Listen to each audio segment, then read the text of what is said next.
Hey guys, Scott from Rusticob.com here. And Seth from theshrinkingpastor.com. And the three of us, we're Mark with Men's Breakfast Club. Welcome. That's right, we are. Welcome. Howdy, happy Wednesday. Is it Wednesday already? It is. Gosh. So quick, time moves. Here in the freak hot shop. Of piping pleasure. Yeah. So what are we smoking today, boy? Today we have Guilty Pleasure by Ashton. Not Kutcher, I don't believe. I don't believe there's any connection. Yes, Ashton. I have smoked a number of their cigars, but never smoked an Ashton pipe tobacco. What does it say? This glorious mixture of Cavendish, Virginia, and Carolina Burley carries an irresistible aroma of vanilla, mango, and exotic citrus. We'll see. We'll see if that's what it really carries. We'll let you know more on Friday about what we think. And I am smoking this in something new, something you guys can't have yet. Happy to show for the first time one of our new Rusticob pipes. And what is a Rusticob, you might ask? Well, it's just a standard Missouri Meerschaum pipe that has had all of the clear coat finish removed from the outside. A stain applied, not unlike the stain that is used on the Country Gentleman, but a stain applied in such a manner to kind of give it a little bit of a patina, to appear that it's been smoked before. You see that? It also highlights the kernels, the grain. Just look at that grain. Out. You see that? It's got some shine. It's got a green. Well, yours has a green stem on it. Yeah, it does. Mine's got a red stem. Yeah, it does. Some of these are available in 3 different colors. Some of them in 2 different colors. What we found was, because of the dark bowl of the... Be warned? Because of the dark bowl of the Country Gentleman, we sanded down the clear coat off the outside, but it's already got a stained bowl. So we left the stain alone on the Country Gentleman. But we found that the colors that we were using on some of the others just looked gaudy with this dark bowl. And so we're going with darker colored stems.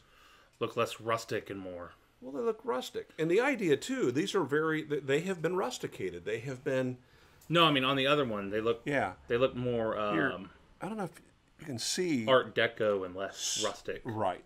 Some of the paint has been scratched through to give it, again, some character. I think that the more you smoke these, the more you handle these, the better they're going to look. So, Rusticobs, coming to an Rusticob.com near you early in August when we get back from our vacation. Unfortunately, we will be shutting down the Rusticob website for our trip. There was no way that we could... So by the time you guys see this, it's probably already shut down. It definitely is already shut down. It's shut down. Sorry. I didn't do it. I don't have anything to do with that at all, except reaping the benefits of this sexy new Rusticob. I really like these. I had the opportunity to see a bunch of them in person, and they really look nice. Now, I don't have an artistic bone in my body, so I'm working with an artist and a designer who actually has created the style and is doing the work on these pipes. So there is yet another business. When you buy a Rusticob, you're supporting Missouri Meerschaum, you're supporting a Rusticob, and an artist as well. Yep. So I think that's kind of cool. Yeah. So anyway. Job creation in the USA. Amen, brother. Until the FDA shuts us down. I'm hoping to hire some illegals soon. Young illegals that I can keep in the shop and keep things cleaned up. They have tiny hands. Good for digging things out of crevices. It's true. You ever try to dig something out of a crevice? With spoken as a man with crevices. Gorilla hands.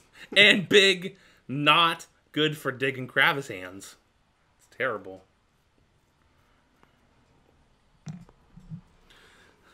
One thing I did notice about these is the first couple smokes, I was picking up some of the stained, watch that, some of the stain taste, because once these were sanded down, they did not get beyond the stain being added to them. They did not get another coating on them. And so the idea behind this is to make them somewhat of a cross between a naked pipe and these pipes that have not only the plaster but the clear coat finish. So we wanted them to smoke a little more freely. Yeah. And I'm pleased with the results, but like I said, I noticed that initial taste of that stain. It's going to be a little bit of breaking in. I think so. No biggie. So what are we going to talk about today, boy? I don't know. Today's our pipe and tobacco day. Oh, I remember. We're talking about vacation tips. I've got some cool things to show you guys on Friday. Some things I'm going to be taking with me on the vacation to make life a little bit easier. And today I want to talk about kind of how to travel with tobacco, because I'm going to be out of town for almost 4 solid weeks. They're going to be out of town for about 3 of those, and we're going to be traveling together. So again, I mentioned we're hoping to film some things while on the road. So I need to have my pipe, I need to have some tobacco, and so I've been thinking about packing, because packing for 4 weeks with my wife and my son, who's just turned 2, already those three things produce just so many bags, and so having to bring recording things and having to bring my pipe bags. This is my pipe bag that I typically have. It's a cooler. It's got a lot of pockets. It's nice. It's well insulated, so it hides the pipe smell pretty well. Oh, so it's one of those that has the reflective. Yeah, it's actually like a cooler with insulated lining on the inside. Cooler. Okay. Yeah.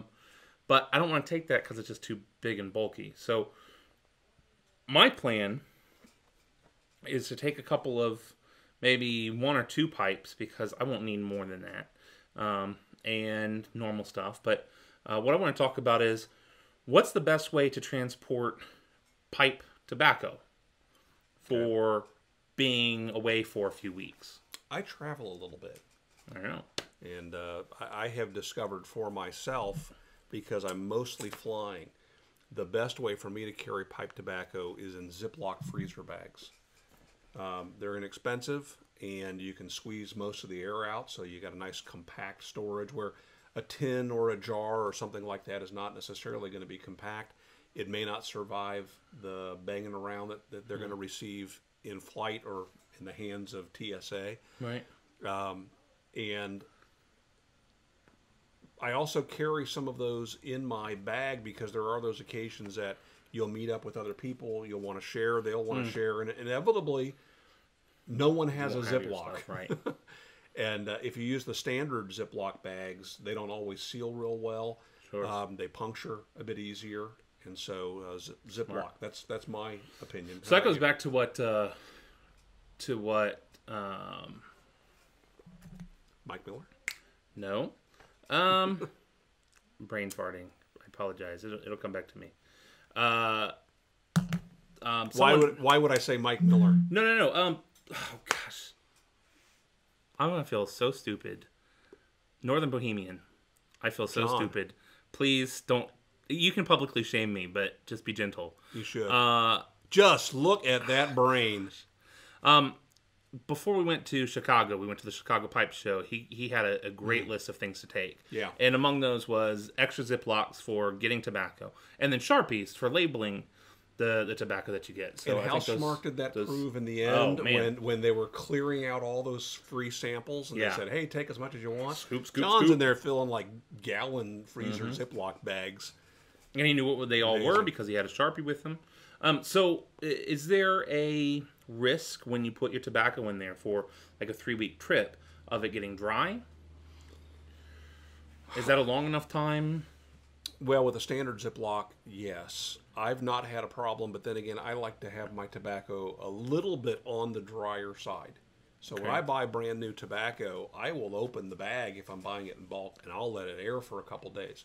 So to me, it's fine. But if I ever, let's say I open up a piece of luggage and I'm preparing for a trip, and there's a bag of tobacco I forgot to take out, and it's a little bit too dry, that's when I'll add a little bit of humidification to it. How do I do that?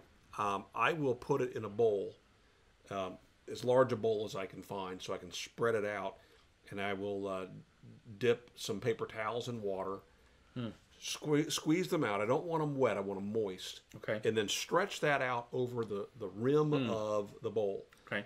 And that way, only the air is getting humid, not... I don't want to touch the tobacco with the moist rack. You don't want to introduce mold. Sure. Right? We just want some moisture.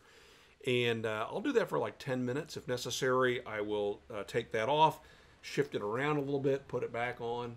At the most ever, even the driest tobacco was just fine for me within about 20 minutes. So that's how I do it. Okay.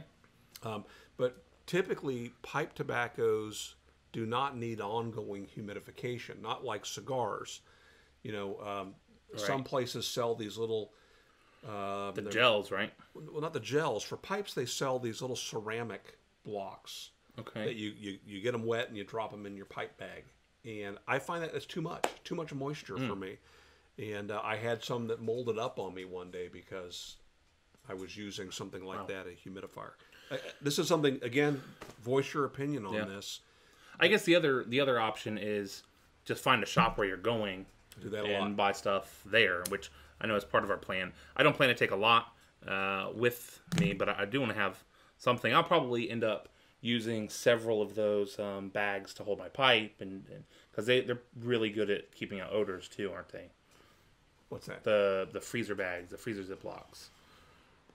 Keeping out odors? Locking odors in. I mean, if you want to make sure that your luggage doesn't smell like your smoked pipe, you want to take a Ziploc baggie or two to put your pipes in after you smoked. Ideally, you want to let them air out. So I'll put them on the windowsill at the hotel, or if I don't have a windowsill, I'll put them underneath the windshield wiper on the windshield. So they don't blow away in the wind, again, making sure it's not going to rain, and let them dry out overnight. Yeah. And then as I go to check out and leave, I will take it off the windshield. It's right there, looking me in the eye, stick it in the Ziploc bag, and stick it in my luggage. Great. So. Awesome. Well, thank you. That's what I will do. I'm packing in the next 48 hours, and we'll be leaving the following day. So thinking about all those sorts of things. On Friday, I'm going to share some of the cool tech things that I've picked up that I'm really looking forward to making my life easier on this trip. So we'll see how that goes. I'm hopeful. Anything else? No. Make a great week. We'll see you again on Friday. Bye, guys.